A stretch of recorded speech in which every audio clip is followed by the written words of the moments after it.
Good day, folks. Today, we're revisiting an old video that I did with Linux Lite, a derivative of the Ubuntu long-term support operating system designed to be lighter and easier to run on older or slower computers, so that way you have a up-to-date, modern-ish Linux version. So, I did this video a while back using a Dell Optiplex GX280 Pentium 4 computer with Linux Lite 3.8. And at that time, I had a fairly okay opinion about it. I thought it was a pretty decent option for those who wanted an up-to-date operating system on an old computer. And obviously, they understood that this was a 32-bit release of Linux and it didn't run nearly everything. And, maybe they didn't want to run Windows 7, which, honestly, Windows 7 is a bit bloated for a Pentium 4, but it still works, or it worked all right. Of course, now Windows 7 is out of support and Linux is starting to phase out its 32-bit support, but we're not going to talk about that in this video. But mainly what I want to do in this video is to kind of do something like I did with that old video, just kind of take a small look at the OS and kind of just do a little bit of a multitasking burst just to see how well it runs, try a few different things, and then give my opinion at the end. So, obviously, not going to be the most rudimentary overview of the OS, but I just wanted to have a little bit of fun and kind of do something like what I did in that old video. But we're using a modern Pentium 4 computer and using a modern version of Linux Lite that has just recently been released. So let's go ahead and cut to the footage right now where I introduce the system that we use. The Pentium 4 system in question for today's video is probably something you all expected me to make a video with, the GX280. Which in this case is a socket 775 64-bit Pentium 4, specifically the 551. So if you want to look that up, get the specifications.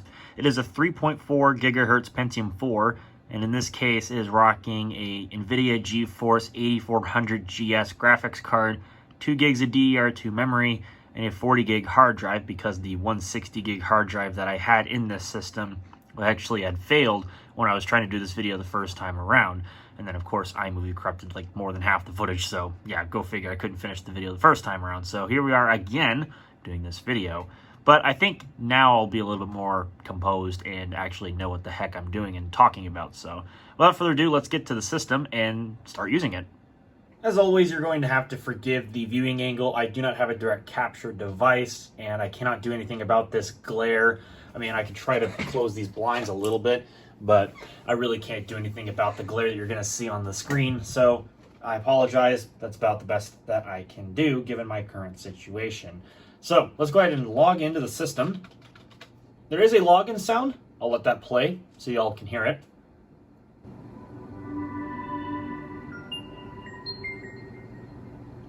That sound has pretty much stayed the same across many Linux Lite versions, at least that I've used since at least 3.8.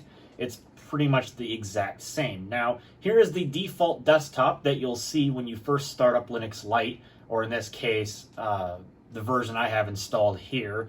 So, by default, you'll have this feather wallpaper to denote that this is Linux Lite, although I really wish that they would put something like this for the boot screen. I think this would look really cool. So, I mean, personal preferences aside, they've kept the same boot screen since Linux Lite 4.0, but it's whatever. So, yeah, I believe this is, like I said, LXQT or XFCE. I'm not entirely sure which. I'm not sure how to tell because I'm a complete noob when it comes to Linux, so you'll just have to forgive me on that. But you can get a bit of an idea as to some of the menus that are inside of Linux Lite by default. It does come with quite a number of programs that you can use out of the box. Of course, most notably during the installer, they note the Office suite and Windows compatibility and all sorts of other things. So that's always pretty cool. Interestingly, this is there we go. I don't know what was going on there with the scroll bar. It was like acting all linear or whatever. There's also a bunch of Linux Lite specific programs. So I'll see how many of them I can get onto the screen here. As you can see, you have things such as your user manager, tweaks, sounds, software, network shares, desktop, that sort of stuff. I'll actually go ahead and open up the Lite software, because that is a program that is unique to this version of Linux Lite. It specifically gives you a few select programs for which you can install onto here quickly and easily without having to do apt commands or for that matter, having to go out to the internet and download the actual package file or .deb file or whatever the software comes in. And we're going to go ahead and install software here. So in this case, it does take a couple seconds for it to prepare the list, but here we are. And this is actually pretty decent, I would say. It gives you a good majority of what you might actually want to install. And of course, I do think that this is inferior to something like the Ubuntu Software Center, because this is based on Ubuntu, as I mentioned earlier. But, you know, it is what it is. This is meant to be more lightweight, so it gets the job done. And besides, again, it's not like you can't go to a specific source and download the files yourself or do an apt command through the terminal. One thing you won't get in Linux Lite is snaps. Those have been disabled, kind of like how it was in Linux Mint recently. I believe that was also disabled. So yeah, snaptastics are not supported. You could probably install them, but they're not supported. So, you know, take it for what you will. It's at your own risk. But there is actually quite a number of useful programs inside of here. Most notably is Audacity, Chrome, Etcher. For those who use Dropbox, Dropbox is supported. There's FileZilla, Handbrake, Kodi. There's also OBS, Play on Linux. There's some others down here. If I scroll down, you got Skype, SoundJuicer, Spotify, Steam, TeamViewer, Telegram, the Tor web browser, VirtualBox, Wine, and OpenShot comes included in this list as well. So honestly, not too shabby.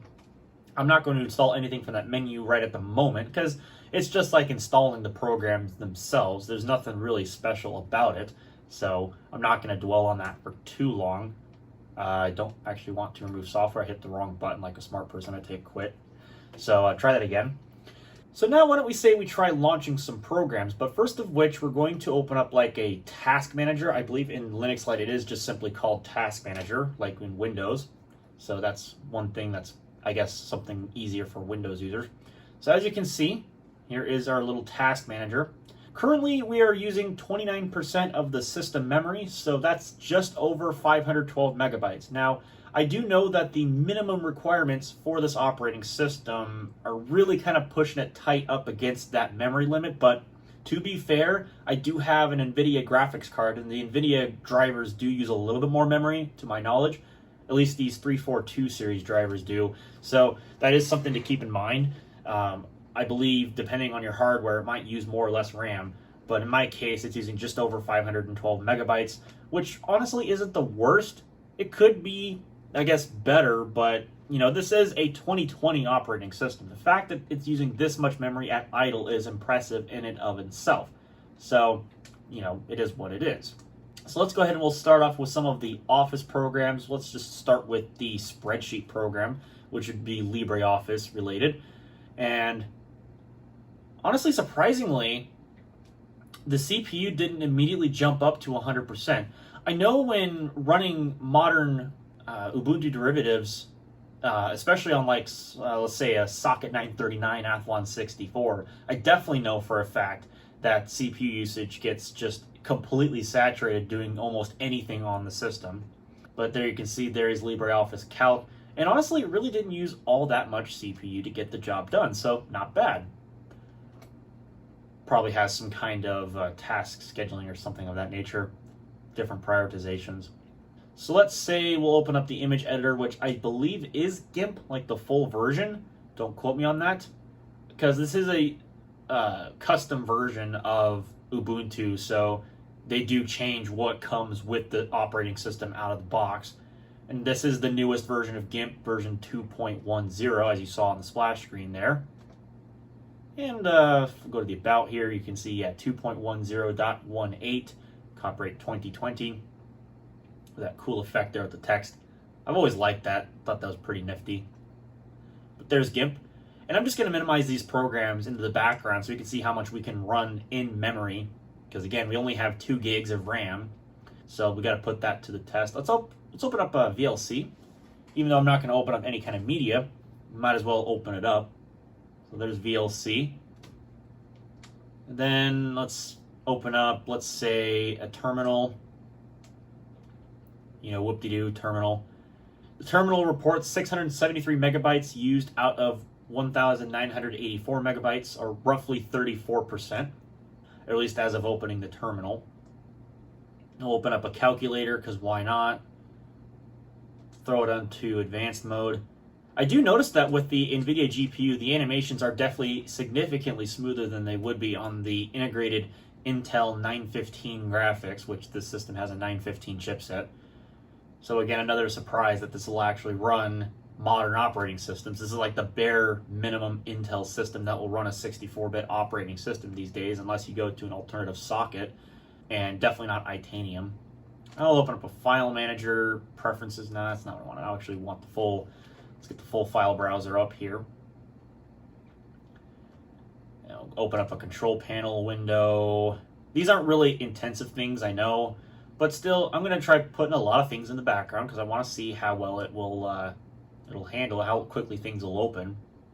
So I suppose now, let's see if we can open up Firefox. In this case, it is the latest Firefox as of the making of this video. I don't recall the version off the top of my head. I think it was like 78 or 79 in that range. We'll have to see when I can get to the about prompt there. You can definitely tell that the CPU usage was significantly higher. I'm actually going to take this out of full screen so I can actually, keep an eye on this. RAM usage is definitely creeping up. You can tell it's sharply increased there. And CPU usage was definitely 100%.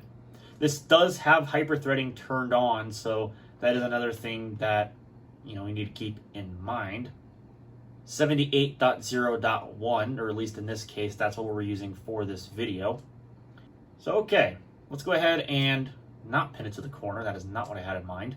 And let's try to load some websites here. Let's start off with the obligatory youtube.com. We'll see how long it takes to load that. We'll bring back up the task manager here.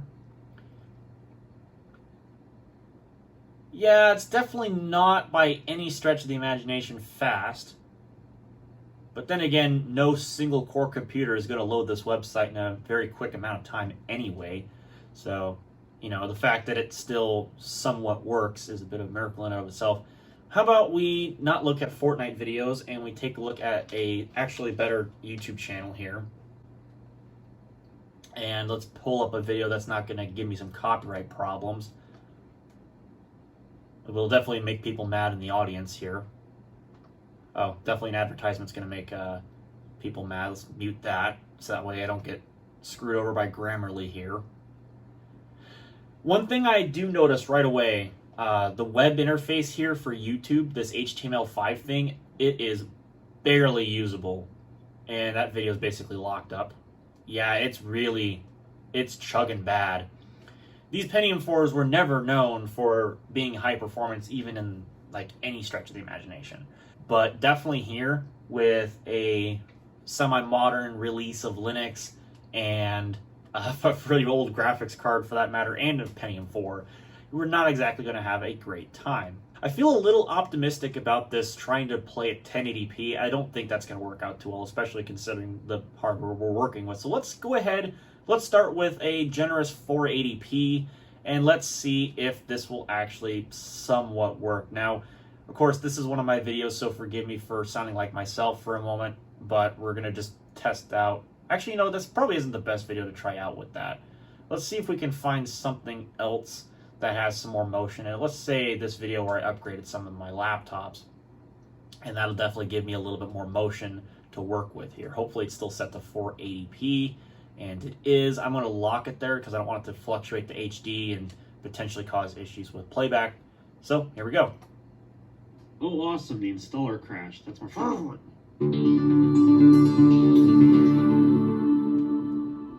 Hey, folks. Okay, so not to self-promo myself too much. Yeah, 480p seems perfectly normal. And that's to no surprise. I think the GPU is definitely helping out in some way to help with the playback, because I believe that if it didn't, this would be completely mashed as far as CPU usage is concerned. Memory usage-wise, we have drifted to some kind of normalization, roughly 62%. We have started to dig into the swap a little bit, 2%. But honestly, I guess it could be a little bit worse. Now, keep in mind, we are still running a bunch of these programs in the background. So GIMP is still here in the background.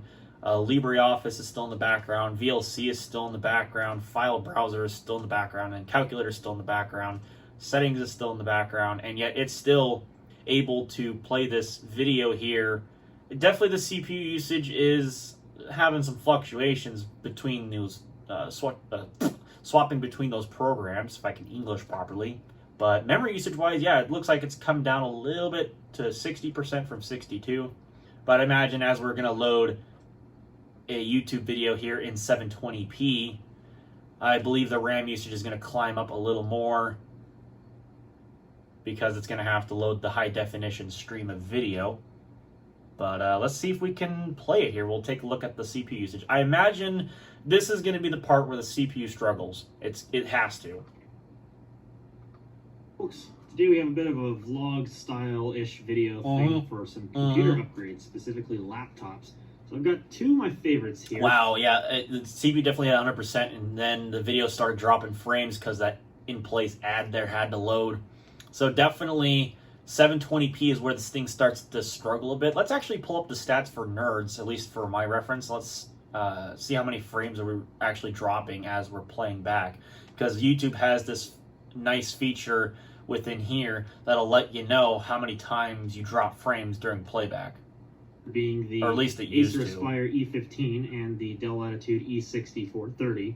Both of So definitely it's not playing at 30 frames a second. I know that for a fact. So that's to be expected. It sucks, but that's to be expected because these things are not getting any younger. And especially considering that I've got one of the best Pentium 4s ever made, and it's starting to struggle with HD. You know that the codecs are starting to get a little bit more heavy.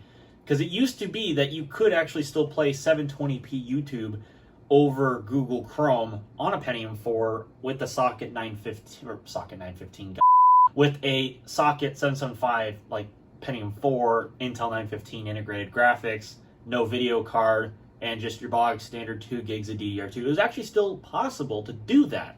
And I don't know if that's just because it's Firefox and Linux and crappy drivers. I'm not entirely sure. That's not entirely subjective to me, like saying that Linux is bad or Pentium 4 is bad. It's just how it is with this current operating system. But if you don't mind 480p, I honestly think that this will do you just fine, provided again you don't touch HD because it's a little stuttery. The RAM. I imagine it's because I have all these background tasks running.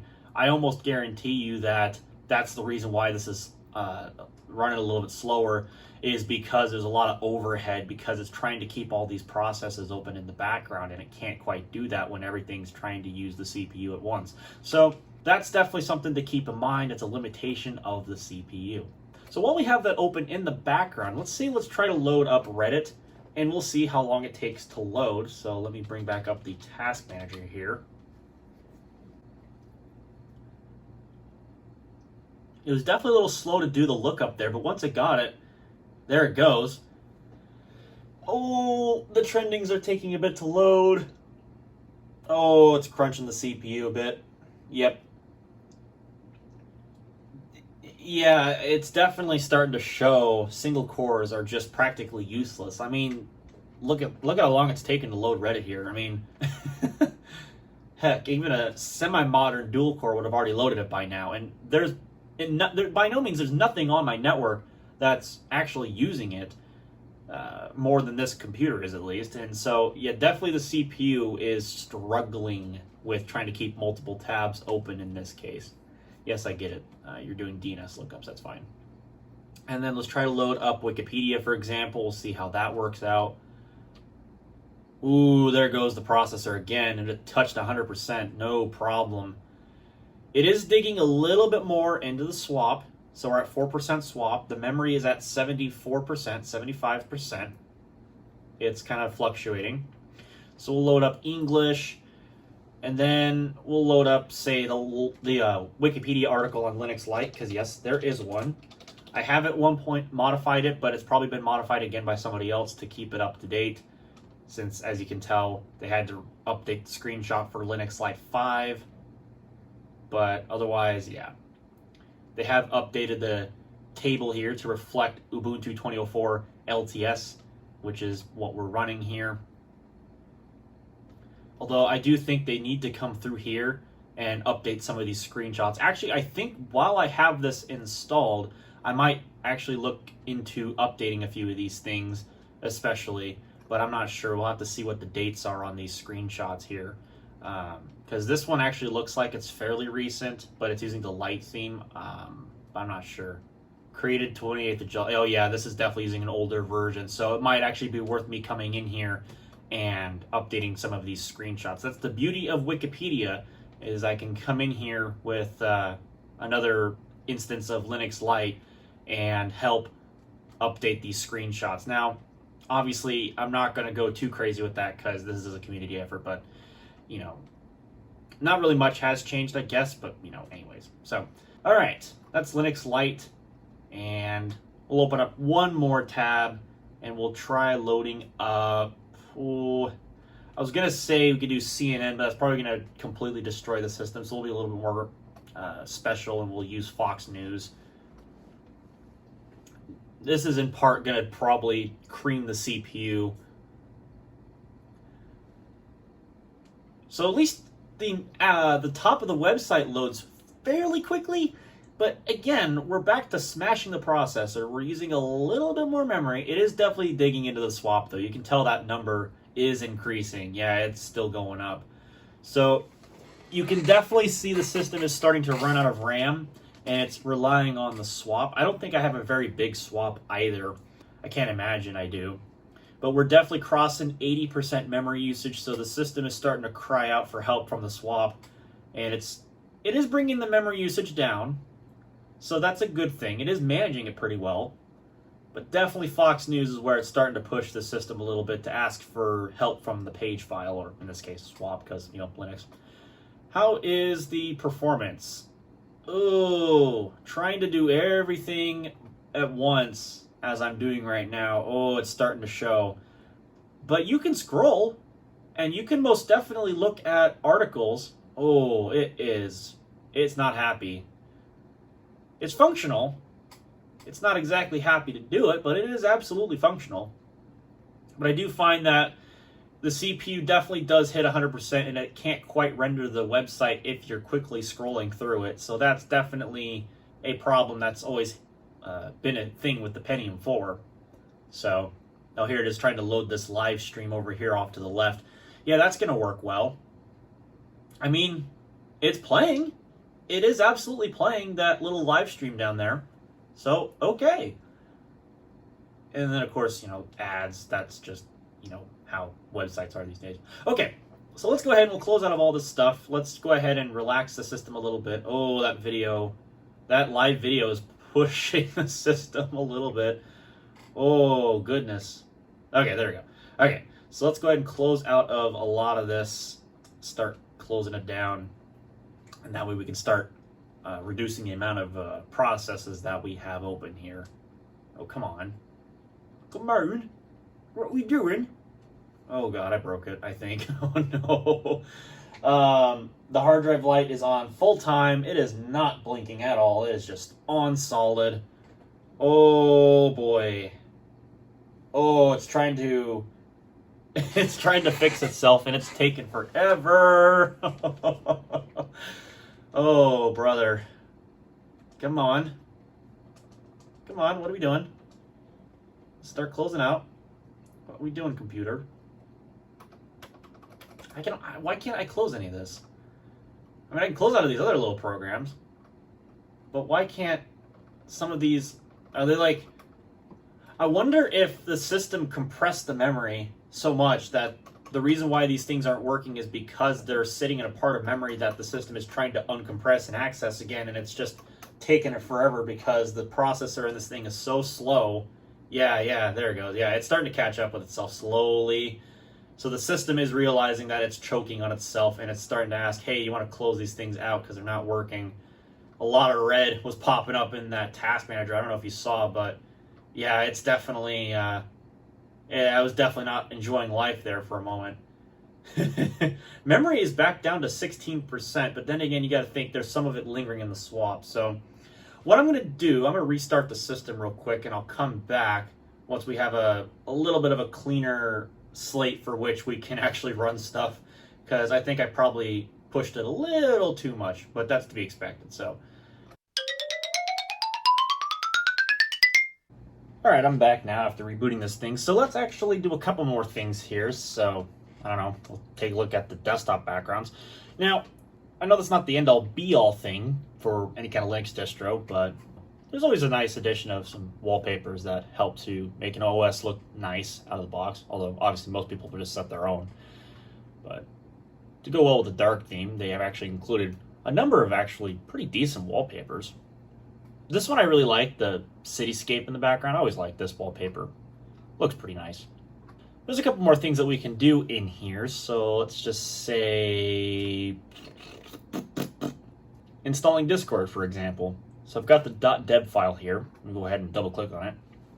Of course, got to authenticate to install the software. Package installer came up pretty quickly, I would say. Now I'm using the .deb version because it obviously won't install via Snaptastic, and that's to be expected.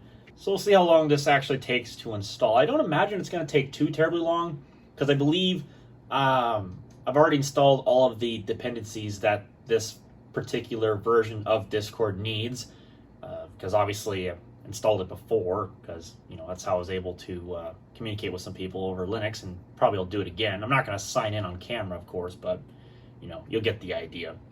So there we go. So now Discord is installed. So let's see. I had to re-index the menu. So let's see how long it actually takes to load Discord if we open it. I believe there's a quirk where it won't actually render the little bouncing Discord animation. I believe that's broken because of the NVIDIA drivers on Linux, but the program itself should still run. Under Windows, that's not necessarily an issue because, of course, Windows has the proper drivers for the GPU. Maybe it's just a quirk with Linux. I'm not entirely sure what causes it not to display the bouncing Linux thing, but it can also be Linux Lite, too. Yeah, that's also a possibility. Oh, actually, this time it works. Okay. All right. Well, then that's a surprise. So yeah, it's actually rendering the little Discord bouncy animation now. That's pretty cool. Oh, there we are. And there's Discord ready to roll. So not too shabby. I just watch as my camera picks up the QR code and wants me to open up Discord to log in. I bet you that's exactly what it was trying to probably do. Okay, so that's Discord. It'll just sit there and run happily in the background. So we're actually going to just, whoops, I want to access the Discord one, hit quit. There we go. Okay, so let's see what else we can probably open up here. I mean, there's a PDF viewer, whoops. There's a PDF viewer in the operating system. I wonder, no, it just looks like it's your basic PDF viewer. Most web browsers these days can render PDFs built in, so that's probably not necessary. You could probably, opt that out. But I guess if you want a standalone one. I can open up Mozilla Thunderbird, which is the email client. We'll take a look at that real quick. Ooh, take a minute to load. Oh, there it goes. Okay. For a moment there, I thought I wasn't sure it was going to work, but yep, it loaded eventually. So there we go, ready to set it up and go. And of course, for those who don't know, this is pretty much the Mozilla email client version 68.10. It has the interface of the Quantum update that Firefox got, although they aren't too far off as far as everything. And it uses basically the same rendering engine for the email, if I'm not mistaken. I don't use Thunderbird myself. I use Microsoft Outlook because that comes with my Office subscription that I get through my school. So I might as well use what I pay for, right? And probably a lot of people would too.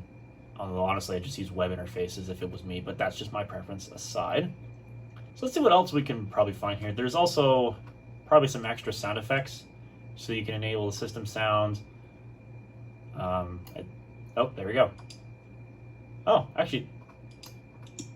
Oh, that's pretty cheesy. I actually like that. If anybody remembers the Platinum sound effects from macOS 9, that's exactly what that reminds me of. Absolutely, it does. So that's pretty cool. That's pretty neat.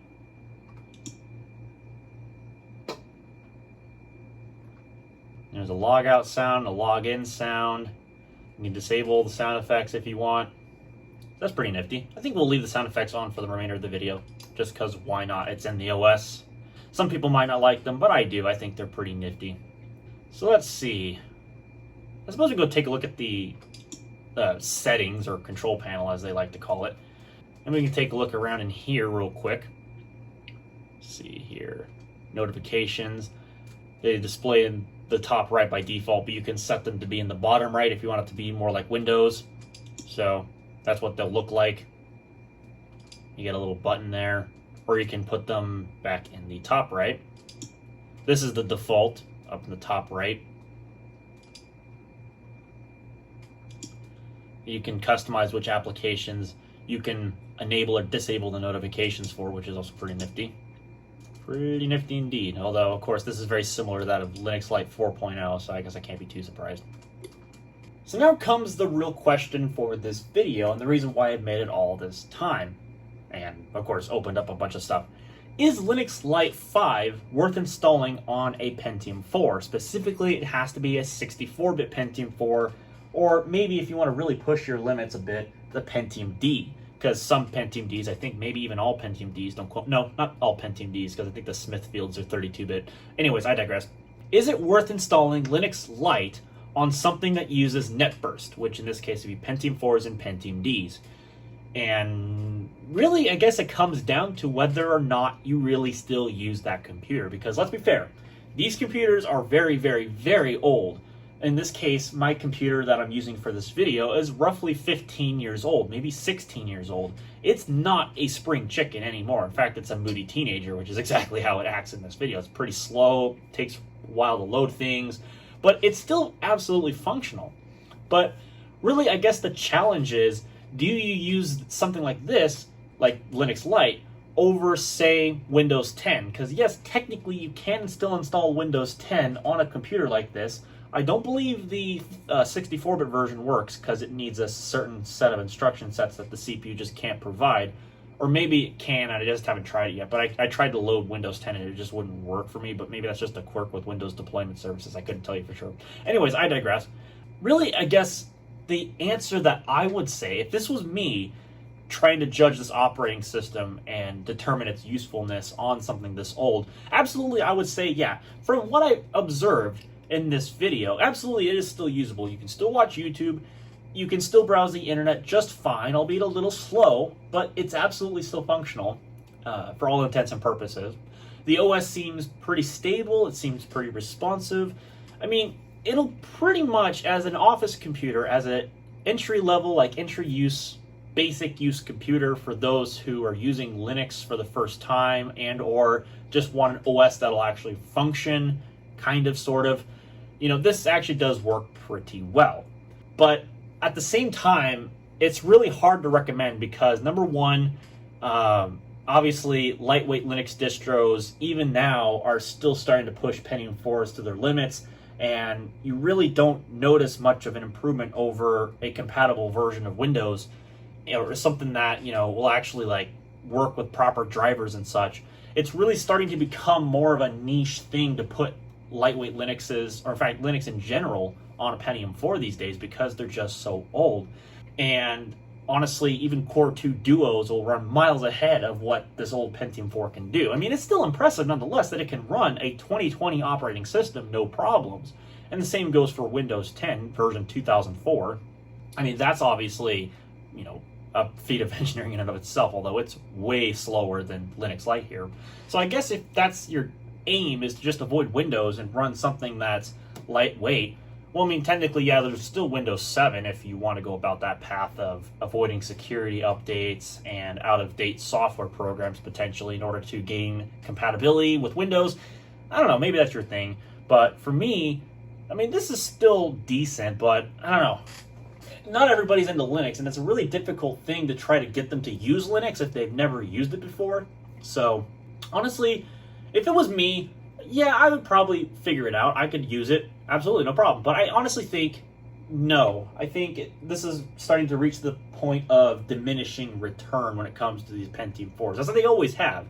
And particularly back when I did my old video with Linux Lite 3.8 on a 32-bit Pentium 4, those machines have basically hit the end of the road.